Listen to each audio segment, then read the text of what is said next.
and welcome to Girl Talk. We are here today at Custom Audio Video with our friend Sean Stewart. We have Ian in the background along with Jessica to coach us just in case we need additional information. Yep. It's a pleasure to see you today. We're talking about something that's really enigmatic to me. We're talking about speakers and tweeters and woofers and all these good kinds of things. Yeah, I mean, as you can see, we've got some really high level speakers in here. We call high fidelity.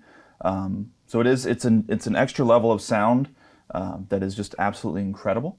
And we're standing here with some of the newest pieces in our showroom. These are the Bowers & Wilkins 803s D4. They look space age to me. They're pretty amazing, and quite honestly, they look like pieces of art. Yeah, I mean, and that's part of the whole idea of these speakers. And as you can kind of see here, so like I said, they're the D4. So that's the fourth iteration of their 800 series, which is their flagship series.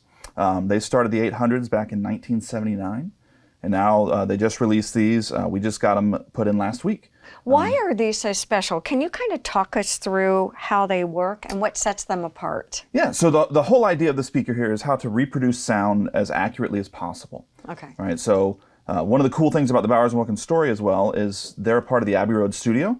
So if you're listening to these, you're listening to the same type of speakers that Adele is making her albums on, for instance. Oh my gosh. So really the whole idea, yeah, it's pretty awesome. And the whole idea is to, when you're listening to this setup, to try to get that feeling of, I'm sitting in the recording studio with Adele, right? That really high fidelity sound. And the way to do that is a lot of technology in here. All right, talk us through this. All right. So, I mean, you can kind of start with the shape. So the whole idea of the frame, it's one solid piece of wood instead of, a box put together. Yes, okay. Right, and so one overarching theme of it is to stop any extra vibration. Right, obviously the speakers, they move, and that's what makes sound. Mm-hmm. Well, any extra vibration is either going to distract or deter from that accuracy of the sound. So this is solid interesting. Build. Yes, okay. Yep, solid build. And then what you've got here is two bass drivers, a mid-range driver. Two bass drivers. Yep, two bass drivers, a mid-range driver, and a tweeter. So the bass drivers are actually in one solid piece of aluminum. You can see they're mounted in there. That's the round piece here. Actually, yes. And that's to reduce even more vibration, keep it real tight and secure. And then the turbine head here that you see, it's separated because you want to make sure that the mid-range is not being affected by the low range, the bass range. Oh my gosh, right? Yes. And then the tweeter on top that does the really high frequencies. Okay. It's even more separated so that you can get the accurate sound from it without being affected by the rest of the speaker. All right, so talk me through who would use this, in what room, in what way, do you need to, how are they positioned? I have a myriad of questions. Yeah, so ideally you want a room that's kind of specialized for it. Okay. These can be used in a TV setup and everything, but they really shine and they're made for what we've got it here. A dedicated room. Right, dedicated. I'm going to listen to audio. Okay. Right? I'm going to listen to music. This room's sound treated like we've talked about quite often. And they're positioned in a way where the seat would be over here.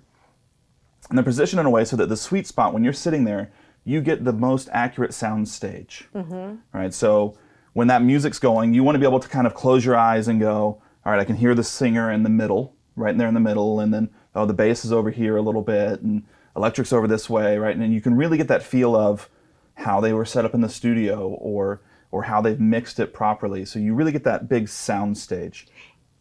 Are most of these used in commercial applications, residential applications, and specifically in designated rooms? Mm-hmm. Yeah, I mean, mostly you're going to see these in residential, just a nice way to relax in the evening, enjoy. I would say, you got to be an audiophile to have something like this in your home. Okay, just what I was going to say. Yeah, this is for music lovers because you're getting top level sound, right? You're getting, you're approaching that level of how do I recreate that sound that they got in the studio as accurately as possible in my home. Let me ask you a design question when it comes to all of this. Would you also, and the reason I'm asking this is really a setup for you, because what I noticed is in moving the furniture around as we're creating this space so that we can do TV, you're marking areas where furniture goes so that it's a pretty precise, and that was your word, it's a precise location for the furniture, position for these. How does all that work? Is that something that you and Ian come out and do? I mean...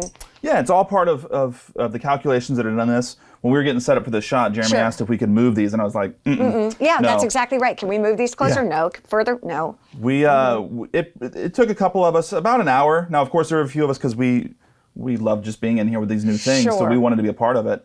And we got them set up, and we had the chair ready, and we all kind of sat down and went, they sound great, but everything seems kind of off. Just a few inches to the left, where everything just seemed like it sounded a little different. So we moved them around, got them situated a little bit better, used laser measurements and everything, and you sit down and go, okay, now it's dead center. It. Right. It's almost like in cooking and food when you've got wine connoisseurs who have just a palate of perfection. That's what you guys have, well, you're trained to do. I'm sure it's just a natural intuitive acumen too. Yeah, and it's these things in the audio world are like buying a really, really nice car. Right. And you don't get a really, really nice car and then not use it. Right. Or use it like you would a Volkswagen Beetle. Right, exactly. Kind of thing. So you want these as tuned as possible and fed by a great amplifier to give you the sound that you're paying for, really. You want to make sure that when you're getting the machine, that it's being used well and you're getting the most out of it. Let me ask you a question about size, again, size and position of the room. Room size, I'm sure, matters.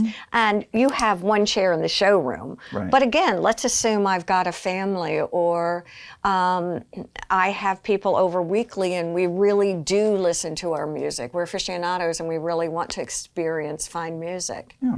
How would you help us set up, create space? Does it matter what kind of furniture I use, quite frankly? Well, I mean, you've seen the chair that we've got, and it doesn't have that high headrest because there is some part of the sound that you want kind of coming back to you. All right. You don't want that headrest catching it all right here. So there are things to consider for that. There may be a sweet spot, but sitting, a seat or two to the left or right is really still a great experience. That's exactly right. If I'm in the concert, I've got a myriad of places that I can sit and so enjoy it. Yeah, I mean, these are different than that giant line array you're going to see in an arena that's kind of blasting it to everybody, but it's not so precise that you've got like one headspace to listen to. It's really fun if you've not been here, and I say this every single time we're together, Sean, is the showroom when you walk in is always changing. Yep. I mean, it really is. Just as soon as I kind of feel like I've got my groove on and know what I'm talking about, you're doing something different. And I just heard a hammer next door. You're creating an entirely new environment in one of your little vignettes. Yeah, our theater space, we're putting the final touches on it. Hopefully it'll be finished here pretty soon so we can really fire that up and go. But we're always changing because we've got to keep up with the world of technology. And don't ever hesitate to come in. Honestly, I told you last time, I feel like I am beginning to understand a little bit, but what you all do so well and what makes you so user-friendly is your ability to